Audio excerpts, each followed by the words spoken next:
নির্বাচন ও সংস্কারের জন্য সবকিছু প্রস্তুত, ভোটের মাধ্যমে নির্ধারিত হবে দেশের ভবিষ্যৎ। দক্ষিণ এশীয় উচ্চশিক্ষা সম্মেলনে প্রধান উপদেষ্টা। সংসদ নির্বাচনে প্রার্থিতা ফিরে পেতে আপিলের চতুর্থ দিনের শুনানি চলছে। আজও বেশ কয়েকজনের মনোনয়ন বৈধ ঘোষণা। হাসিনা টিউলিপের বিরুদ্ধে প্লট দুর্নীতি মামলার রায় 2রা ফেব্রুয়ারি। ট্রাইব্যুনালে ইনুর বিরুদ্ধে ফের সাক্ষ্য গ্রহণ 21 জানুয়ারি। গুমের মামলায় শুনানি কাল। পে স্কেল নিয়ে গভর্নরের বক্তব্য সরকারের নয়, জানালেন অর্থ উপদেষ্টা। ভেনেজুয়েলা ইরান অস্থিরতায় জ্বালানির চ্যালেঞ্জ মোকাবিলায় সতর্ক সরকার।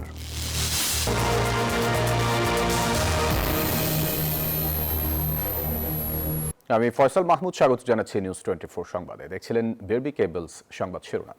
চলে যাব পুরো খবরে। ফেব্রুয়ারিতে ভোটের মাধ্যমেই নির্ধারিত হবে দেশের ভবিষ্যৎ। নির্বাচন ও সংস্কারের জন্য সবকিছু প্রস্তুত আছে, এমনটি বলেছেন প্রধান উপদেষ্টা ডক্টর মোহাম্মদ ইউনূস। মঙ্গলবার সকালে উচ্চশিক্ষা সংক্রান্ত দক্ষিণ এশীয় আঞ্চলিক সম্মেলনের উদ্বোধনী অনুষ্ঠানে এসব কথা বলেন তিনি। রাজধানীর একটি হোটেলে 3 দিনের এই আয়োজন চলছে। সরকার প্রধান বলেন, নির্বাচনের মাধ্যমে এবার অনেক তরুণ নেতৃত্বে আসবেন, এমন প্রত্যাশা করেন তিনি। উচ্চশিক্ষা বিষয়ক আন্তর্জাতিক এই সম্মেলনে যুক্তরাজ্য, মালদ্বীপ, মালয়েশিয়া, নেপাল, পাকিস্তান ও শ্রীলঙ্কা সহ বিভিন্ন দেশের প্রতিনিধি এবং বিশ্বব্যাংকের প্রতিনিধিরা অংশ নিয়েছেন। সেখানে প্রধান উপদেষ্টার বক্তব্যে উঠে আসে নির্বাচন ইস্যু। বলেন, ফেব্রুয়ারিতে ত্রয়োদশ জাতীয় সংসদ নির্বাচন ও গণভোটের মাধ্যমেই দেশের ভবিষ্যৎ নির্ধারিত হবে। Election is coming up on 12th of February. The uprising tore apart everything. They created their own charter, July Charter, to undo everything that we are stuck up with. প্রধান উপদেষ্টা বলেন, দেশের শিক্ষা ব্যবস্থা এখনো মূলত চাকরিমুখী। শিক্ষার্থীদের কেবল চাকরি খোঁজার মানসিকতা থেকে বেরিয়ে এসে উদ্যোক্তা হওয়ার আহ্বান জানান তিনি। That's the challenge of the day. It's not going away. It will show up again and again unless we fix us all the things that we pass on in the name of education. তরুণদের নিজস্ব রাজনৈতিক দল রয়েছে এবং তাদের অনেকেই নির্বাচনে জয়ী হয়ে নেতৃত্বে আসবেন, এমন প্রত্যাশার কথাও জানান প্রধান উপদেষ্টা। They have formed their own political party, and very soon, on the 13th of February, they will be on the ballots. I'm sure some of them will get elected. Bangladesh সহ সার্কভুক্ত দেশের ইউজিসি ও উচ্চশিক্ষা কমিশনের প্রতিনিধি, বিভিন্ন দেশের বিশ্ববিদ্যালয়ের উপাচার্য, শিক্ষাবিদ, গবেষক ও কূটনীতিকরাও উপস্থিত ছিলেন সম্মেলনে, যা চলবে আগামী 3 দিন। মারুফা রহমান, নিউজ 24, ঢাকা। এবারে জেডএসআরএম নির্বাচনের পথে।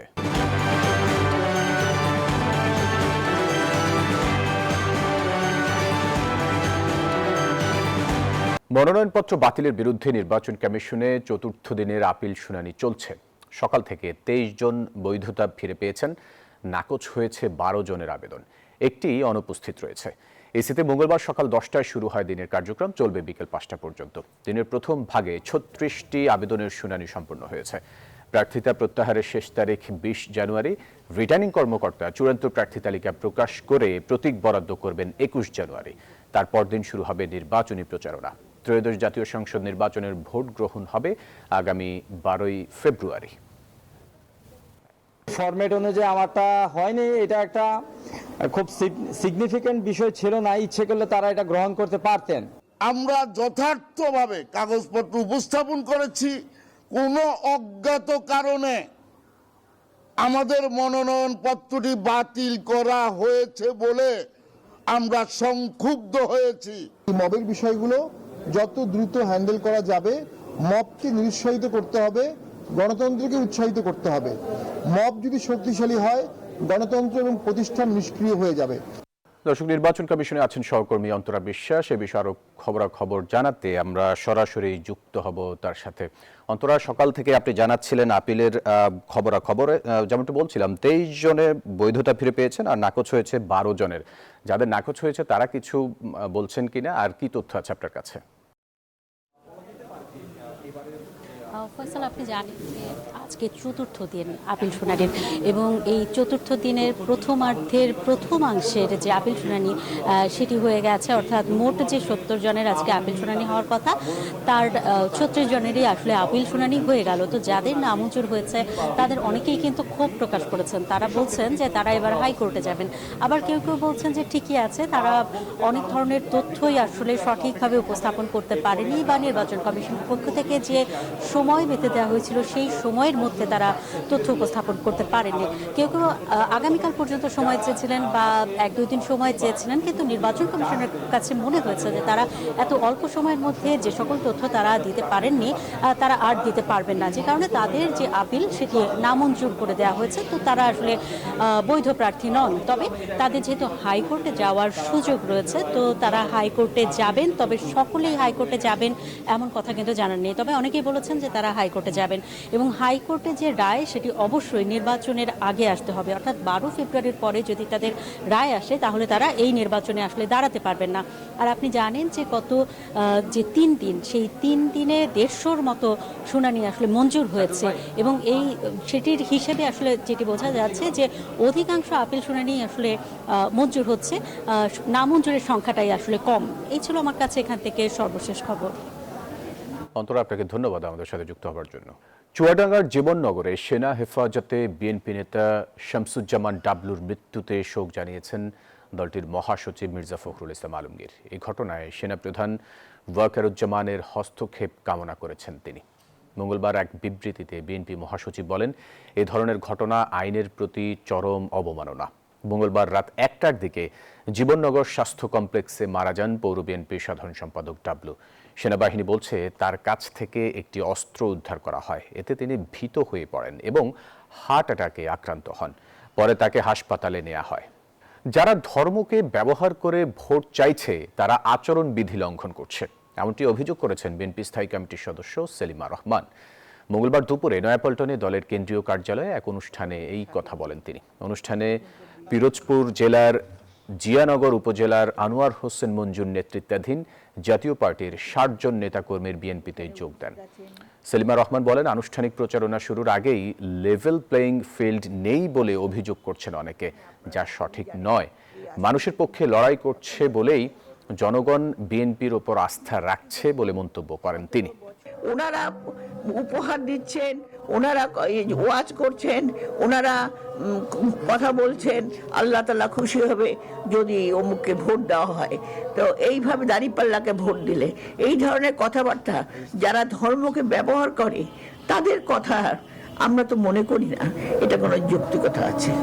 সাবেক প্রধানমন্ত্রী শেখ হাসিনা, তার বোন শেখ রেহানার মেয়ে ব্রিটিশ এমপি টিউলিপ সিদ্দিক ও আজমিনা সিদ্দিক সহ 18 জনের বিরুদ্ধে দুর্নীতি মামলার রায় আগামী 2রা ফেব্রুয়ারি। ঢাকা বিশেষ জজ আদালত 4-এর বিচারক রবিউল আলম রাষ্ট্র ও আসামি পক্ষের যুক্তিতর্ক উপস্থাপন শেষে রায়ের এই দিন নির্ধারণ করেন। ক্ষমতার অপব্যবহার ও অনিয়মের মাধ্যমে সরকারি প্লট বরাদ্দ নেওয়ার অভিযোগে গত বছরের 13ই জানুয়ারি দুর্নীতি দমন কমিশন দুদকের সহকারী পরিচালক আফনান জান্নাত কেয়া এই মামলাটি করেন। শুরুতে 16 জনের বিরুদ্ধে মামলা হলেও তদন্ত শেষে গত বছরের 10 মার্চ আরও 2 জনকে অন্তর্ভুক্ত করে মোট 18 জনের বিরুদ্ধে চার্জশিট দাখিল হয়। এই মামলায় আদালত এখন পর্যন্ত মোট 31 জন সাক্ষীর সাক্ষ্য গ্রহণ করেছেন। এর আগে 1 ডিসেম্বর একই প্রকল্পের ভিন্ন একটি মামলায় শেখ হাসিনাকে 5 বছর এবং টিউলিপ সিদ্দিককে 2 বছরের কারাদণ্ড দিয়েছিলেন আদালত। জাসদ সভাপতি হাসানুল হক ইনুর বিরুদ্ধে হত্যাসহ মানবতা বিরোধী অপরাধের মামলার পরবর্তী সাক্ষ্য গ্রহণে 21 জানুয়ারি দিন ধার্য করেছে আন্তর্জাতিক অপরাধ ট্রাইব্যুনাল। এর আগে আন্তর্জাতিক অপরাধ ট্রাইব্যুনাল 2-এ 9ম দিনের সাক্ষ্য অনুষ্ঠিত হয়েছে। এছাড়া সাভারে আসহাবুল ইয়ামিন হত্যা মামলার তদন্ত প্রতিবেদন দিতে 9 ফেব্রুয়ারি ধার্য করেছেন ট্রাইব্যুনাল। এছাড়া টিএফআই সেলে গুমের মামলায় সেনা কর্মকর্তা জাহাঙ্গীর আলমের জামিন শুনানি বুধবার। একই সঙ্গে টিএফআই সেল পরিদর্শন করতে চেয়ে সেনা সদস্যদের আবেদনের উপর শুনানিও হবে। রংপুর বেগম রোকেয়া বিশ্ববিদ্যালয়ের শিক্ষার্থী আবু সাইদ হত্যা মামলার তদন্ত কর্মকর্তাকে জেরা করা হয়েছে। নির্বাচনের আগে পে স্কেল হবে কিনা এই সিদ্ধান্ত বাংলাদেশ ব্যাংকের নয় বলে মন্তব্য করেছেন অর্থ উপদেষ্টা ডক্টর সালেউদ্দিন আহমেদ। তিনি বলেন, পে স্কেল নিয়ে বাংলাদেশ ব্যাংকের গভর্নরের বক্তব্য সরকারের নয় বলেও জানান তিনি। সচিবালয়ে ক্রয় সংক্রান্ত উপদেষ্টা পরিষদের বৈঠক শেষে এই কথা জানান উপদেষ্টা। পে স্কেলের সিদ্ধান্ত নির্ভর করছে পে কমিশনের প্রতিবেদনের উপর বলেও জানান তিনি। কমিশন শিগগিরই প্রতিবেদন জমা দেবে বলেও জানান অর্থ উপদেষ্টা। ভেনেজুয়েলা এবং ইরানের অস্থিরতায় জ্বালানি তেলের চ্যালেঞ্জ মোকাবিলায় দীর্ঘমেয়াদী পরিকল্পনা করছে সরকার বলেও জানান তিনি। এছাড়া সভায় কর্মসংস্থানের অংশ হিসেবে 60,000 ড্রাইভারকে প্রশিক্ষণের সিদ্ধান্ত হয়েছে বলে জানান অর্থ উপদেষ্টা। পে স্কেলটা পে কমিশনটাতে কাজ করছে, তারা একেবারেই একদম থামে নাই, তারা নিরবিচ্ছিন্নভাবে কাজ করছেন। তারা বলছেন, আমাদের সাথে যোগাযোগ করেছেন, কি করছেন না করছে সেটা আমাদের ব্যাপার না। গভর্নর তার বাংলাদেশ ব্যাংক সম্বন্ধে বলতে পারে, কিন্তু পে স্কেলে তো তার সম্পূর্ণ সরকারের। বাংলাদেশ ব্যাংকের রিজার্ভ চুরির মামলার তদন্ত প্রতিবেদন দাখিলের জন্য আগামী 18 ফেব্রুয়ারি দিন ধার্য করেছেন আদালত। এ নিয়ে 92 বারের মতো প্রতিবেদন দাখিলের সময় চাইল তদন্ত সংস্থা। মামলার তদন্ত প্রতিবেদন দাখিলের দিন ধার্য থাকলেও তদন্ত সংস্থা সিআইডি প্রতিবেদন দাখিল না করায় ঢাকার অতিরিক্ত চিফ মেট্রোপলিটন ম্যাজিস্ট্রেট জসিতা ইসলামের আদালত নতুন এই দিন ধার্য করেন। 2016 সালের 5 ফেব্রুয়ারি যুক্তরাষ্ট্রের ফেডারেল রিজার্ভ ব্যাংক থেকে হ্যাকিং করে সুইফট কোডের মাধ্যমে বাংলাদেশ ব্যাংকের 8 কোটি 10 লাখ ডলার হাতিয়ে নেয় দুর্বৃত্তরা। পরে ওই টাকা ফিলিপাইনে পাঠানো হয়। ওই ঘটনায় 2016 সালের 15 মার্চ বাংলাদেশ ব্যাংকের অ্যাকাউন্টস অ্যান্ড বাজেটিং ডিপার্টমেন্টের উপপরিচালক জুবায়ের বিন হুদা বাদী হয়ে অজ্ঞাতনামাদের আসামি করে মতিঝিল থানায় মানি লন্ডারিং প্রতিরোধ আইনের 4 ধারা সহ তথ্য ও প্রযুক্তি আইন 2006-এর 54 ধারায় ও 379 ধারায় মামলা করেন। বর্তমানে মামলাটি সিআইডির তদন্তাধীন। বাংলাদেশের সীমান্তে গুলির ঘটনায় গভীর উদ্বেগ জানিয়ে মিয়ানমারের রাষ্ট্রদূত ইউ কিয়াও সোমাকে তলব করেছে পররাষ্ট্র মন্ত্রণালয়। মঙ্গলবার দুপুরে রাষ্ট্রদূতকে ডেকে কক্সবাজারের টেকনাফ উপজেলার কাছে গুলিবর্ষণের ঘটনায় তীব্র উদ্বেগ জানানো হয়। ওই ঘটনায় 12 বছর বয়সী এক বাংলাদেশি কন্যা শিশু গুরুতর আহত হয়। বাংলাদেশের পক্ষ থেকে বলা হয়, কোনো উস্কানি ছাড়াই বাংলাদেশের দিকে গুলি ছোড়া আন্তর্জাতিক আইনের সুস্পষ্ট লঙ্ঘন। দর্শক, টেকনাফে মাইন বিস্ফোরণের ঘটনার পর আতঙ্কে আছেন সীমান্ত এলাকার মানুষ। এ বিষয়ে আরও বিস্তারিত জানাতে আমাদের সাথে যুক্ত হচ্ছেন সহকর্মী ইরফানুল হাসান। ইরফান, সীমান্ত এলাকার পরিস্থিতি কেমন দেখছেন আর স্থানীয়রা কি বলছেন? জ্বালানি সংকট নিরসনে অন্তর্বর্তী সরকারের কাছ থেকে সুনির্দিষ্ট পদক্ষেপ ও নির্দেশনা চায় বাংলাদেশ রেস্তোরাঁ মালিক সমিতি। মঙ্গলবার রাজধানীর সেগুনবাগিচায় ঢাকা রিপোর্টার্স ইউনিটিতে সংবাদ সম্মেলনে 7 দফা দাবি তুলে ধরে সংগঠনটি। তারা অভিযোগ করেন, এলপিজি সংকট নিরসনে সরকার এখনও কোনো কার্যকর পদক্ষেপ নেয়নি। এছাড়া আসন্ন নির্বাচনে রাজনৈতিক দলের কাছ থেকেও সুনির্দিষ্ট প্রতিশ্রুতি চায় সংগঠনটি। দর্শক, এই ছিল নিউজ 24 সংবাদে। এতক্ষণ সাথে থাকার জন্য ধন্যবাদ সবাইকে।